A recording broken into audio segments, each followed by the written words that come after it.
मित्रों, वैदिक ज्योतिष केंद्र में आपका स्वागत है। आज मैं बात करने वाला हूँ राहु ग्रह से संबंधित स्पेशल वीडियो लेके आया हूँ। मित्रों, अगर आपके जन्मांक चक्र में, जन्म कुंडली में, राशि गत कुंडली में जब गोचर करेंगे उस अवस्था की बात करूँगा।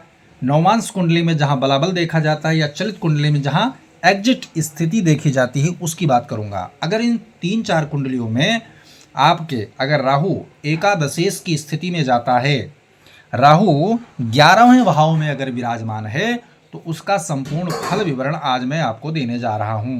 किसी ना किसी के कुंडली में 11वें घर से संबंध राहु का होगा ही, या 11वें घर में विराजमान हो या 11वें घर पे दृष्टि जा रही हो, तो भी मैं उसी की चर्चा करूंगा।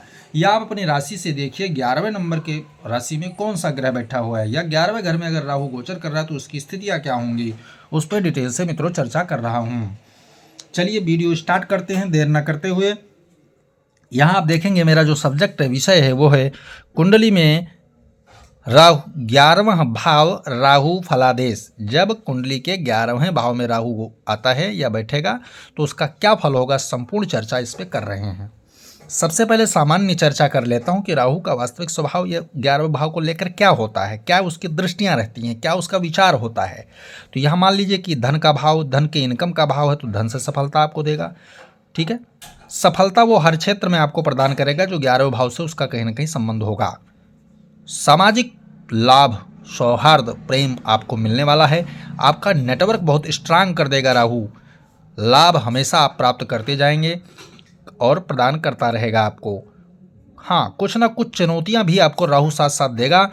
तो चलिए इसी चीज़ों को मैं आज बाकायदा विश्लेषण और विधि के तरीके से समझेंगे, सरल तरीके से, सटीक तरीके से समझेंगे ये सब कैसे देता है राहु। जब राहु आपके 11वें घर में शुभ प्रभाव में हो मित्रों, शुभ प्रभाव में हो, तब क्या करेगा राहु। अगर 11वें घर में भाव में राहु शुभ प्रभाव में अगर है तो राहु धन लाभ करवाएगा, आय में वृद्धि करेगा, यानी असामान्य स्थिति से आपको लाभ करवाएगा। आपने उम्मीद किया 10,000 रुपये का, आपको मिल गया 50,000, यानी कि उम्मीद से कहीं ज़्यादा लाभ करवा सकता है राहु 11वें घर में।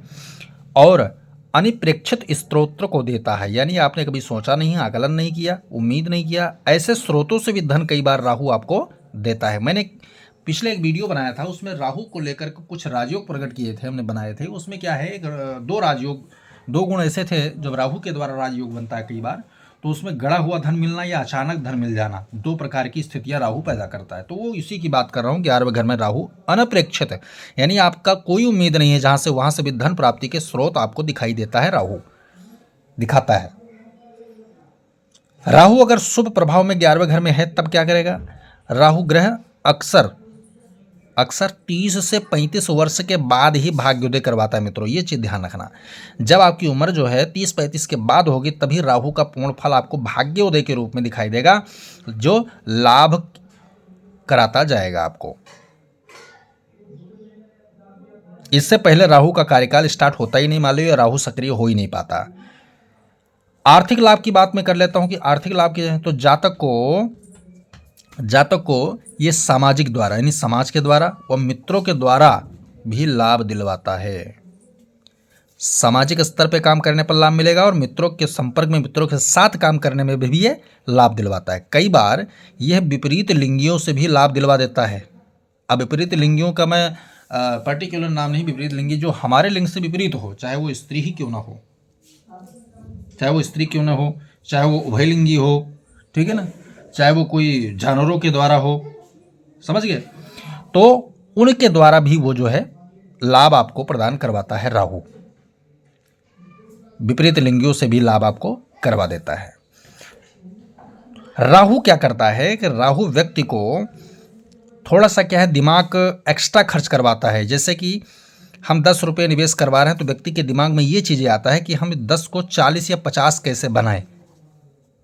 ये दिमाग जो है, इसको कहते हैं षड्यंत्र और चालबीसी या शार्प माइंड कहते हैं इसको, वो दिमाग व्यक्ति के अंदर है। तो ऐसे जातक जो है कहीं ना कहीं जो है शेयर बाजार में जरूर जाते मित्रों।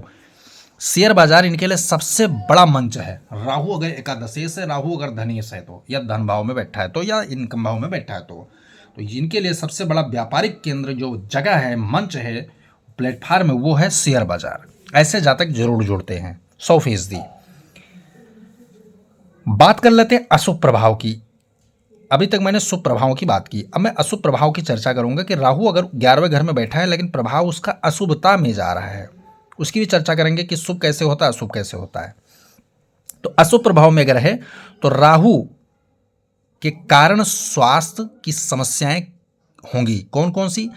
किडनी, रीढ़, कान से संबंधित कुछ न कुछ समस्या आपको निरंतर घेरे रहेगी मित्रों। राहु क्या करता है? ज़्यादा बढ़ाता भी नहीं है और उसको छोड़ता भी नहीं है। वायरल इफेक्ट करके संक्रमण कालीन जितने भी बीमारियां होती हैं वो सब तुम्हारे शरीर में भरने का काम करेगा वो, चाहे वो किडनी हो, रीढ़ हो, कान हो।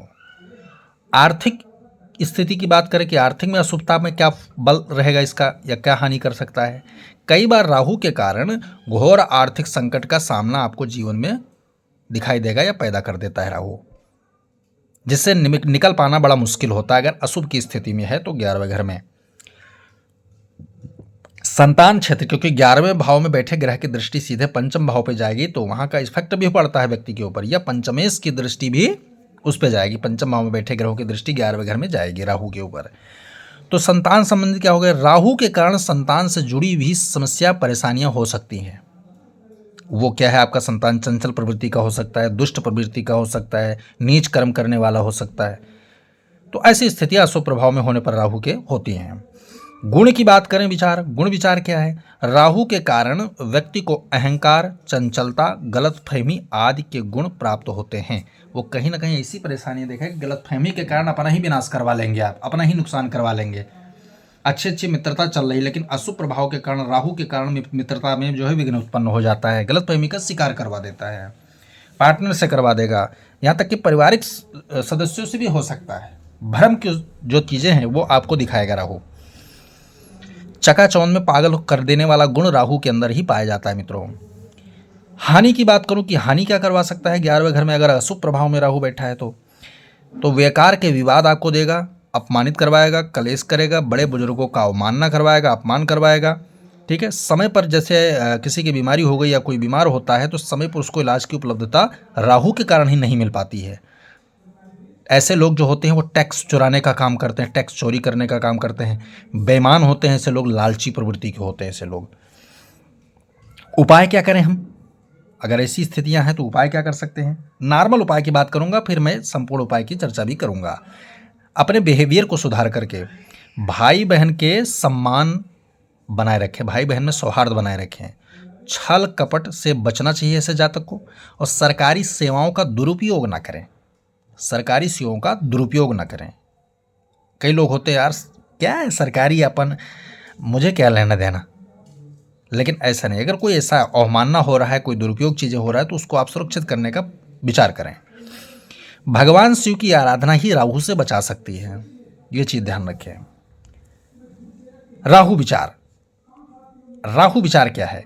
घर की दक्षिण दिशा और पश्चिम दिशा के कोण को हमेशा साफ सुथरा रखें, शुद्ध रखें। कोई ऐसी चीज़ रखने की व्यवस्था रखें जो शुद्धता से रखी जाए, जैसे धन की स्थिति हो, निद्रा यानी सोने की स्थिति हो, ठीक है ना। पूजा घर हमेशा इनके विपरीत, राहु से विपरीत दिशा में घर में बनाएं। जब आप पूजा घर का चयन करें, घर में कमरे का, तो आप ये मान के चलिए कि राहु और केतु से जो दिशा निर्धारित हो उससे विपरीत दिशा में जाकर के मित्रों वहां पर पूजा घर बनाएं, जिससे सफलता आपको ज़्यादा मिलेगा, पूजा के इष्ट की कृपा आपको ज़्यादा प्राप्त होगा। क्योंकि इष्ट का जो स्वभाव होता है वो हमेशा पवित्रता लिए होता है, और राहु का स्वभाव होता है वो गंदापन होता है, महिला कुशला चिथड़ा। तो ये स्थिति आप जरूर रखें जीवन में। शुभ राहु की पहचान और शुभ राहु की पहचान, अगर राहु सूर्य चंद्र और गुरु, सूर्य चंद्र बहुत सरल तरीके से बता देता, अगर सूर्य चंद्र गुरु तीनों से अगर अपने आप को सुरक्षित महसूस करता है या उसके संबंध में नहीं आ रहा है तो आपका राहु जो है शुभ की स्थिति में है। और कहीं ना कहीं राहु का संपर्क इन तीन ग्रहों से हो रहा है, चाहे दृष्टिगत हो, राशिगत हो, किसी प्रकार से अगर संबंध हो रहा है तो राहु अशुभ हो जाएगा, और साथ साथ इन ग्रहों को भी अशुभ कर देगा मित्रों। तो ये पहचानने की ट्रिक तरीका आपको बताया है। राहु का उपाय हमने क्या बताया कि राहु से संबंधित उपाय भगवान शिव की आराधना ही राहु से बचा सकता है। उनका उपाय बहुत विधि तरीके से है मित्रों। वीडियो पसंद आए तो लाइक करें, शेयर करें, सब्सक्राइब करें, साथ में बेल आइकन का बटन जरूर दबाएं ताकि हमारा नया लेटेस्ट वीडियो आप तक जरूर पहुंचे। मेरे पास कमेंट बॉक्स में नंबर आया था कि आप अपना नंबर लिख दिया करें, तो मित्रों 960274 और 58 ये नंबर है जिस पे आप संपर्क कर करके अपनी कुंडली का परीक्षण करवा सकते हैं। मित्रों वीडियो बिना स्किप करके देखेंगे तभी समझ में आएगा। जय सिया राम।